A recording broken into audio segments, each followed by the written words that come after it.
Good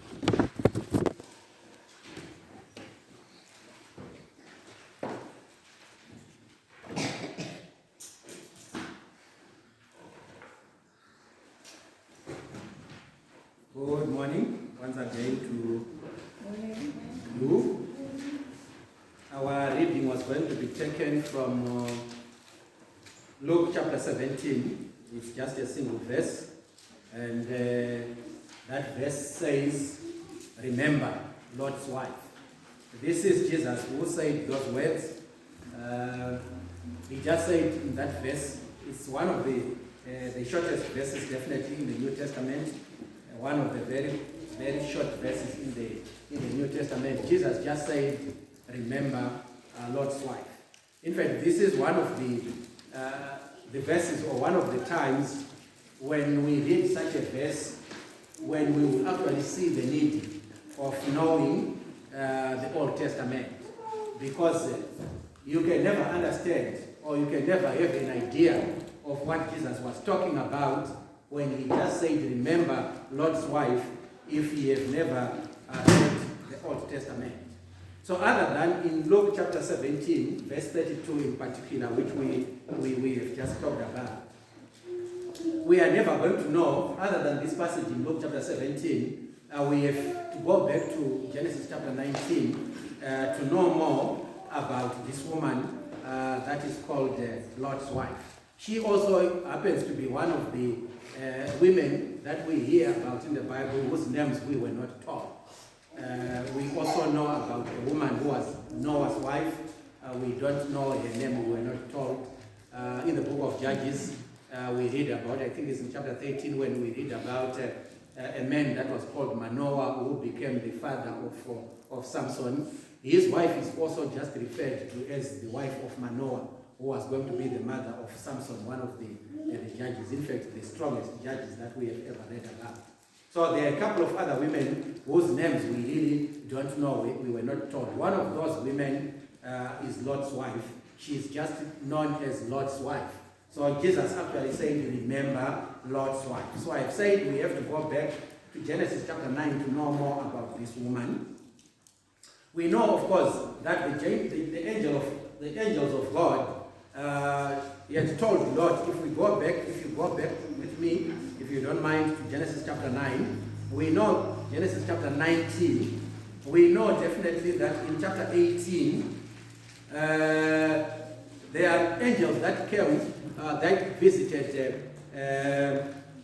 Abraham when he was actually living in the oaks of Mamre, or by the oaks of Mamre, as we read in chapter 18, verse 1, and the Lord appeared to him by the oaks of Mamre.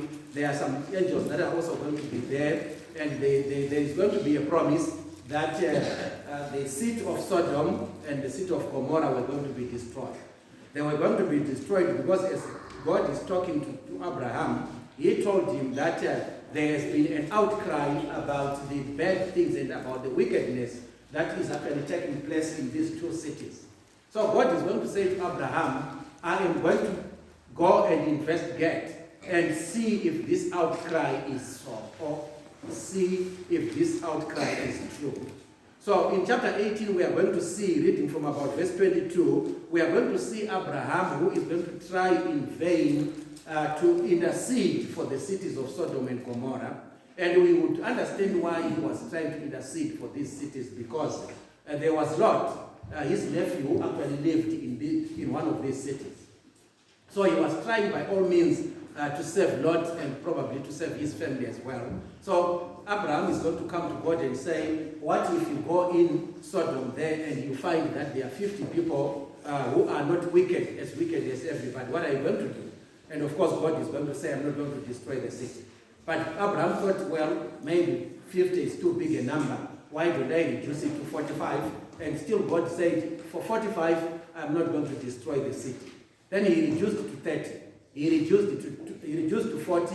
He reduced to 30. He reduced to 20. He reduced it to 10. And still God made a promise that I am not going to destroy anybody in those cities if 10 can be found who are not wicked.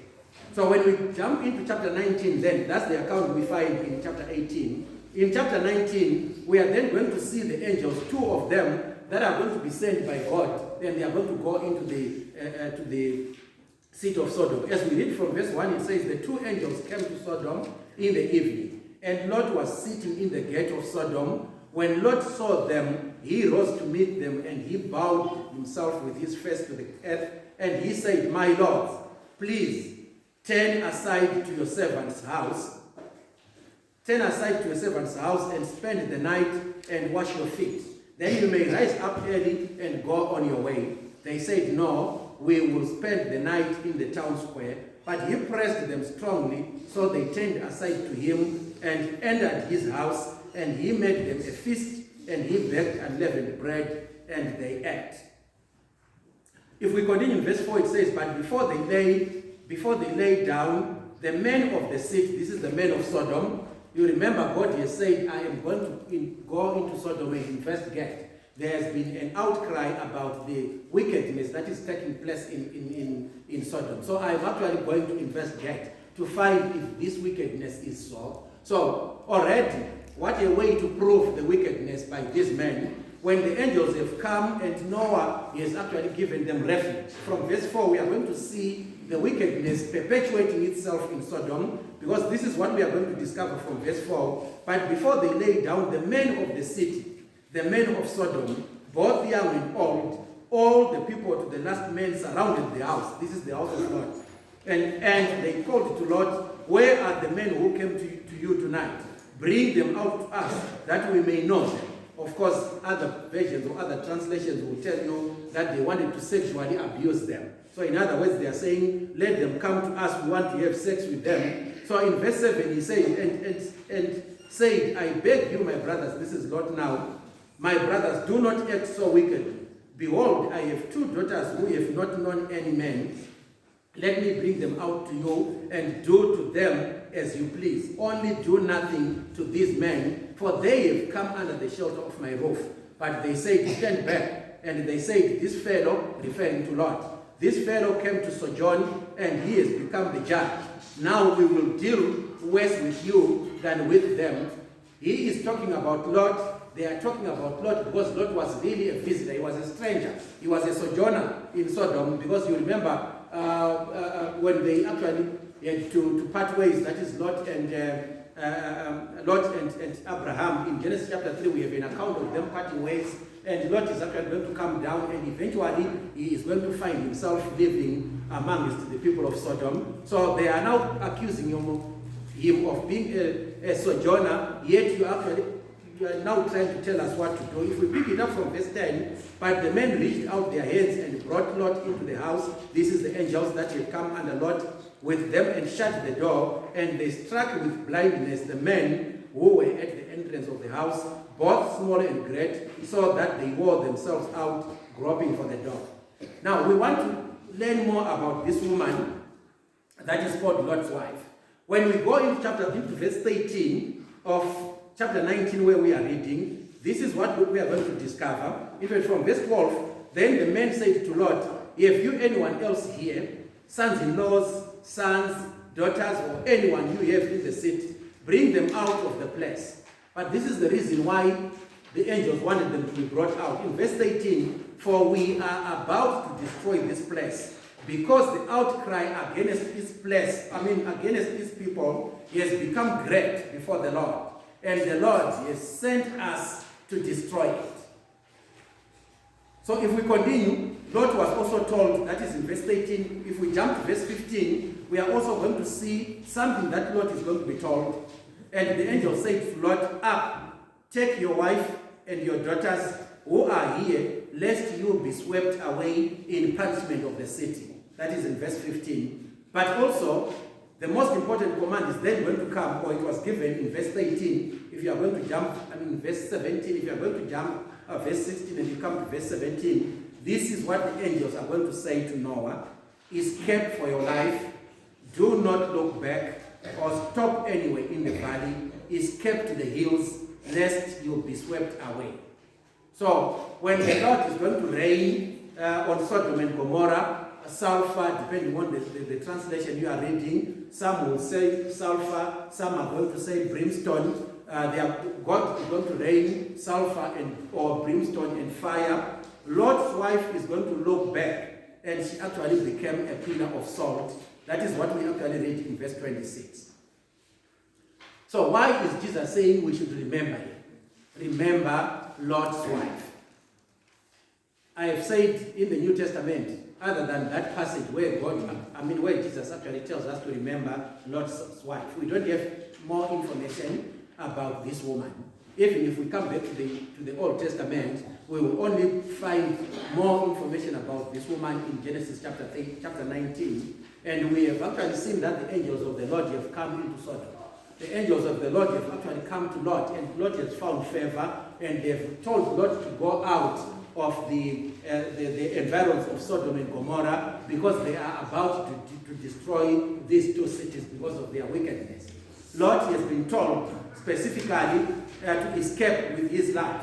But there is specifically a command that he has been told, together with his wife, together with his daughters, that you should not look back, or you should not stop. So there are two things that they are not supposed to do. As they are going out of the city of Sodom, they should not look back. But as they are also going out of the city of Sodom, they should also not stop anywhere in the valley.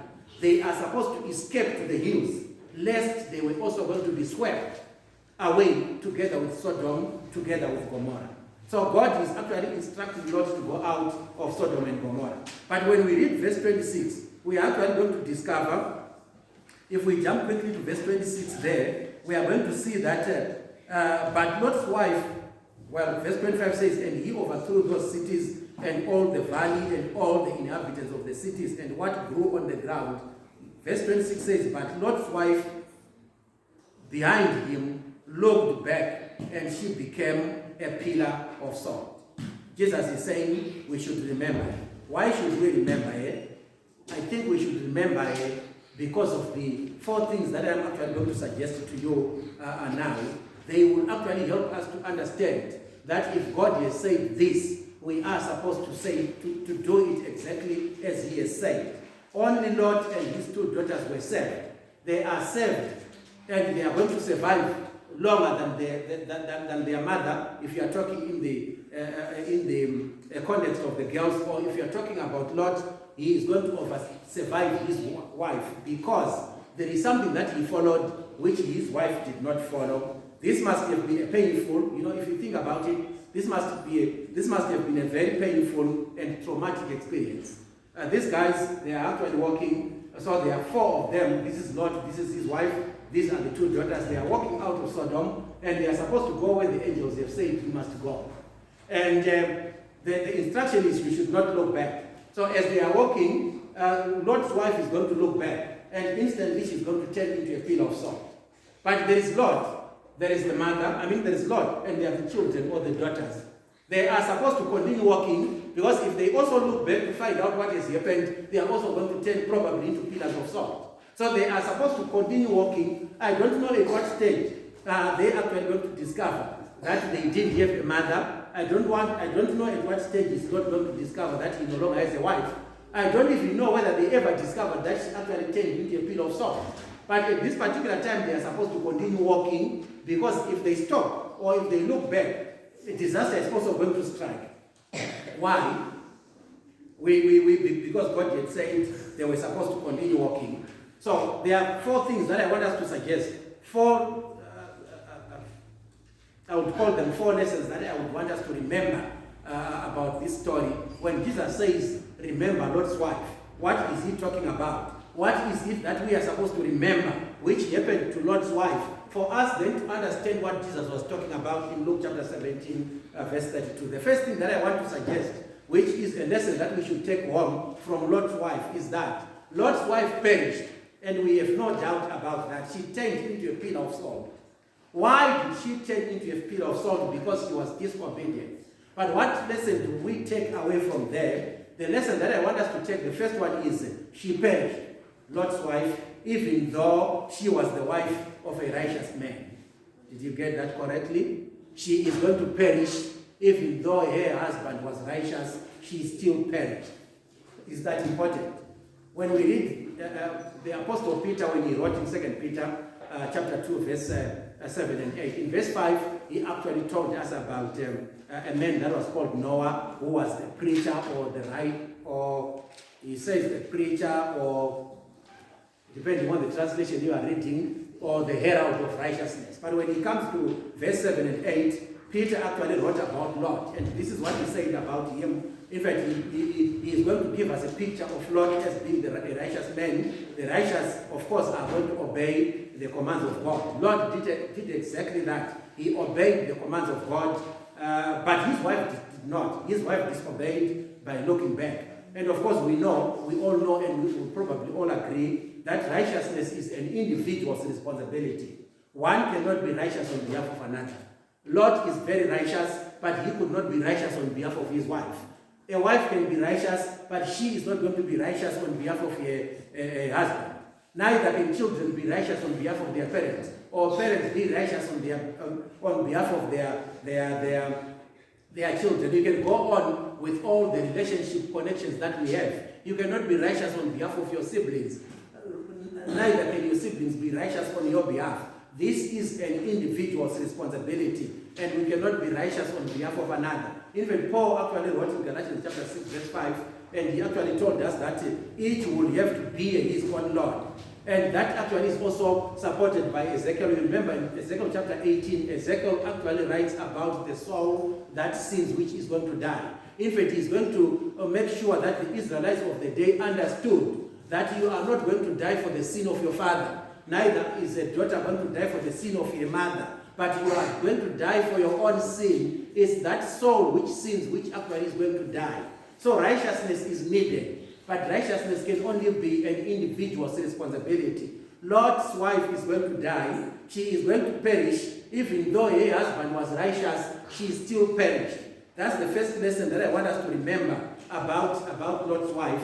The righteousness of one may influence others, of course, the people that you live with, but it does not obey for them. You are always going to need your own righteousness. Their righteousness may influence you. We know Noah is actually going to live amongst the wicked people of his time, even though they could see that he was righteous, at least according to what we are told, that he was the preacher of righteousness. They still could not tap into that advantage. They still perished. People of Lot's time in Sodom and Gomorrah, they are also going to perish, even though he was there. His righteousness could not influence them. They did not want to follow him, and they are going to die.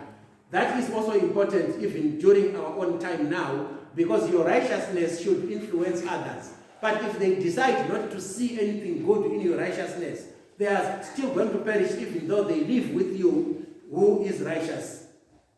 As we have already said, that the righteousness is every man's personal and individual responsibility. It cannot actually obey on behalf of others.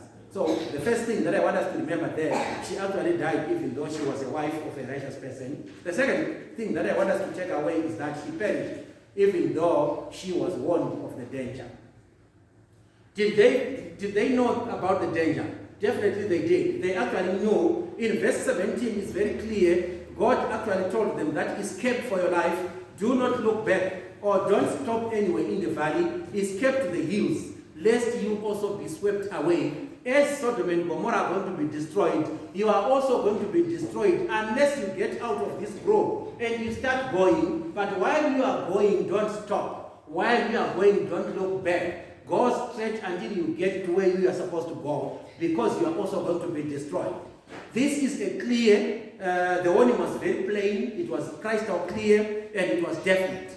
It was made known to her, it was also made known to Lot, it was also made known to the daughters. So she could not have any ground, or she could not profess any ignorance. Neither could she plead any innocence, because she knew about what she had been told. In fact, God has always given clear commands, clear and crystal clear commands. We know, if you go back into the Old Testament, you can actually agree with me that at every turn, at every time, God has always been giving clear commands. Think about the commands that were given to Adam and Eve. We are actually studying the book of Genesis in our study this morning. We haven't, of course, gotten to chapter 3, where we are going to see Adam and Eve starting to sin. They did not sin because they did not have clear commands. They had clear commands from God, but they sinned because of their choice.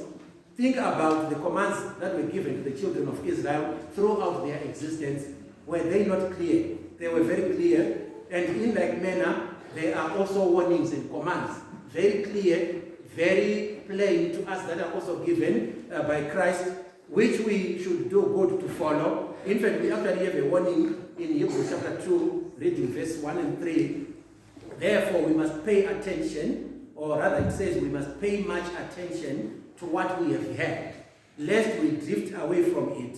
For since the message that was declared by angels proved to be reliable, and every transgression or every obedience received a just retribution, how shall we escape if we neglect such a great salvation? Every reliable message that was given by God then, including the message that was given to Lot's wife, it actually received just retribution. If somebody was told something to do and they did not do it according to what God had said, they actually received their punishment, fair punishment that is. And the writer here is actually saying, how shall we escape ourselves? If we are going to be given instructions and we don't follow them, are we going to be able to escape? The answer is no. We are not going to escape, because God has always given clear and plain instructions and plain commands that we are supposed to follow. Lot's wife was warned, and we are also warned. If we don't follow that, it's unfortunate. We are actually going to face punishment or to face the wrath of God. Moses also wrote in fact, this is a quotation from Deuteronomy chapter 18. I actually quoted from Acts chapter 3, verse 22 and 23, but it was quoting from Deuteronomy chapter 18, when Moses is actually going to say, Moses says, the Lord God will raise up for you a prophet like me from your brothers. In fact, listen to what he says in the following: you shall listen to him in whatever he tells you. And he goes on and he says, and it shall be that every soul who does not listen to that prophet shall be destroyed from the people. I am talking about the Old Testament people being given plain and crystal clear instructions, plain and crystal clear commands. In the same way, Moses warned them then that a new prophet is actually going to come, who also was going to give, you remember in the book of Matthew chapter 17, in the occasion or on the occasion of the transfiguration, we are actually going to have this message that is going to come from God, which is going to say, this is my beloved Son in whom I am well pleased. And there is an addition there, or a variation than the same message that we actually read about in Matthew chapter 4. The variation or the addition is that you should listen to him. We should listen to Christ if he has given us instructions. Anybody who is not going to listen to him, unfortunately, they are going to face the same wrath that Lot's wife actually faced. I was talking about the second lesson that I want us to remember, that Lot's wife was destroyed, even though she had been warned of the danger, even though the warning was very plain, she did not take it. And we are also going to go the same way that Lot's wife went, if we are not going to obey the plain or the crystal clear commands that we are given. The third thing that I want us to see there is that she perished, even though she made some effort to be saved. This is important for us to actually take notice of. It is very clear if we read Genesis chapter 19 from about verse 16, 17, we are actually going to discover that these people have already made an effort to get out of the city and they are already going. So there is some effort that she has put in, and my message there is she perished even though she made some effort to be saved. But the effort has to be completed. You may start making an effort, you may make the second step, but if you don't complete the effort, the efforts that we have already put are going to come to naught. This is what we are discovering here. We need to start the effort in being saved, but we should remain consistent throughout. Unfortunately, many people start, but many people don't complete the rest. We have so many. Imagine if all people we have ever started, if they were still coming, we would not be able to fill, we would not have space to accommodate everybody. We have so many of them that started. They made an effort, a deliberate effort, but they actually faltered along the way. This is exactly what Lot's wife is doing. She actually obeyed. I don't know how many steps is she going to make out of Sodom. When they are on the outskirts of Sodom, she actually is going to look back. And in fact, when she looked back, she actually is going to perish. Many of us are actually going to do exactly the same. We will try to start. But again, we are actually going to stumble along the way and we forget to wake up and we are going to be destroyed. Even though we have started, the most important thing is to start and then to finish the rest. Not only start and you leave the rest hanging somewhere in the air. This is what she did. In the book of Luke chapter 9 verse 62, Jesus actually said, no one who puts his hand to the plow and looks back is actually fit for the kingdom of God. Imagine, as I've already said, if all who had put their hands on the plow, if they had remained coming, we would be a very big group here. But we are not a big group because some have actually pedaled back. Some have decided to go back. Even though they started, they are going to perish. Because even though Lot's wife started, she did not finish, so she perished. If we only start and we don't finish, we don't remain consistent, we are actually going to perish as well, the same way that she actually perished. The fourth thing, which will be the last thing that I want us to take away from Lot's wife, is that she perished, even though she committed just one sin. That is very interesting because the command was not to look back, and she looked back, and she perished. We don't know of any other sin that this woman ever committed. If she ever committed some sin, that surely is not recorded for us. What we know, which is clear in the Bible, is that she looked back when she was told not to look back. So even though she committed just one sin, she still died. Even though she committed one sin, she perished. So Lot's wife disobeyed by looking back. In doing so, she was turned to a pillar of salt. Whatever prompted her to look back, we don't know, but it's immaterial. We know that Lot is they've made so many relatives. I mean, we will probably be in the same position as Lot's wife. Imagine you've been living among these people for many years. We don't know for how many years they have been living in Sodom. They have created so many good friends.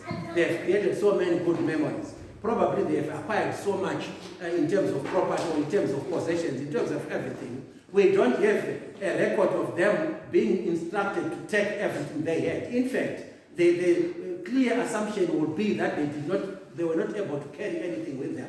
Because when they are told to go, the angels are now in a hurry. They're saying, go. So they are supposed to go now, and they probably left everything they had. We know Lot at some point, he was a very rich man. And they have all this wealth that is going to remain behind, and it's also going to be destroyed. So you will probably understand from the human point of view that Lot's wife is thinking about her plates. She's thinking about her pots and pans. She's thinking about her spoons, and she says, how can I leave all that utensils? Now she looked back.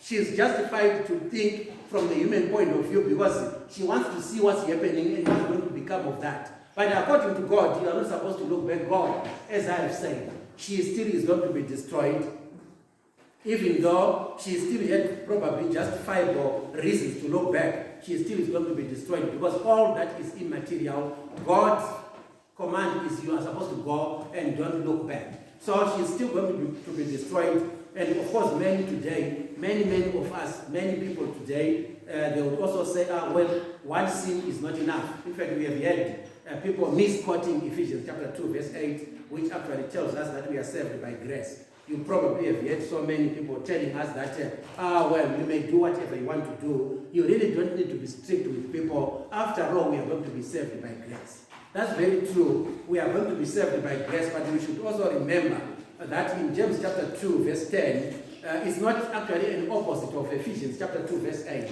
But James actually reminds us that for whoever keeps the whole law, or he reminded them, which should be a stark reminder also to us, for whoever keeps the whole law but fails in one point, he has become accountable for all of it. Just one sin may be enough for us to lose our salvation. Think about Moses. We don't know many sins that Moses ever committed. But Moses is going to be punished and is not going to inherit the promised land simply because of one act. The act that he did not give God glory. You remember Moses is actually going to strike the rock in Numbers chapter 17 instead of speaking to it. God was not happy. And we have so many people in the Bible who actually are going to fall when they have only committed one sin. Jesus in Luke chapter 17 verse 32 says, remember Lot's wife. why should we remember Lot's wife? I have suggested these 4 things that can actually remember us. That can help us to remember Lot's wife. And the first that I suggested is that even though Lot had a potential to be saved, she still perished, even though she was a wife of a righteous man. The righteousness of Lot did not help her. Your own righteousness is going to help you. You are not going to be helped by the righteousness of your parents. You are not going to be helped by the righteousness of your wife or your husband or your children or your friend or your anybody. You are going to be saved by your own righteousness. Lot is going to save himself. His daughters are going to save themselves. The wife is going to perish. Even though she had the potential, even though the husband was righteous, she still is going to be destroyed. The second thing that I suggested was that she is going to be destroyed, even though she was warned and she knew the danger.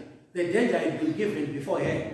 She knew about it. She did not take heed, and she was destroyed. Many of us know the danger.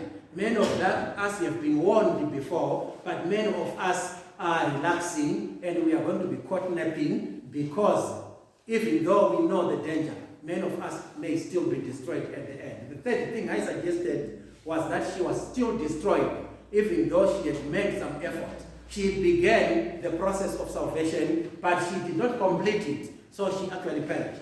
We can also begin the process of salvation, which is very important, but let us build on that ground. This morning we were talking about being grounded in the Word of God. We need to start and we remain grounded in that Word as we grow up for salvation. If we don't do that, we are going to be on record as people who started, but they did not finish. And also the last thing that I suggested is that even though she committed just one sin, she still perished. And we can still also perish even though we have committed one sin.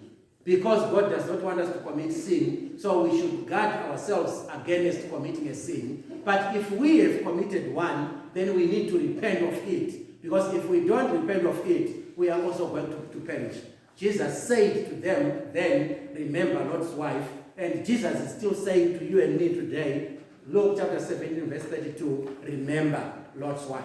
We will try to remember Lot's wife along those 4 things that I have suggested. We can put more and more and more, but this morning I only suggested those 4. That can help us to remember Lot's wife.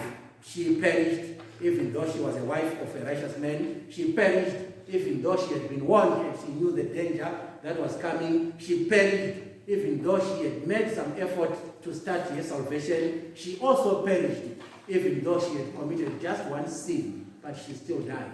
We can also guard ourselves against this. Is exactly what Jesus wants us to take. Taking notes from Lot's wife, and we probably improve on them so that our salvation way or our salvation process or our salvation path is going to remain as perfect as God would want. Thank you very much for your listening. I hope and trust that these suggestions may help us as we remember Lot's wife and as we also guard ourselves against committing sins, deliberate sins that is against the Lord. Thank you very much.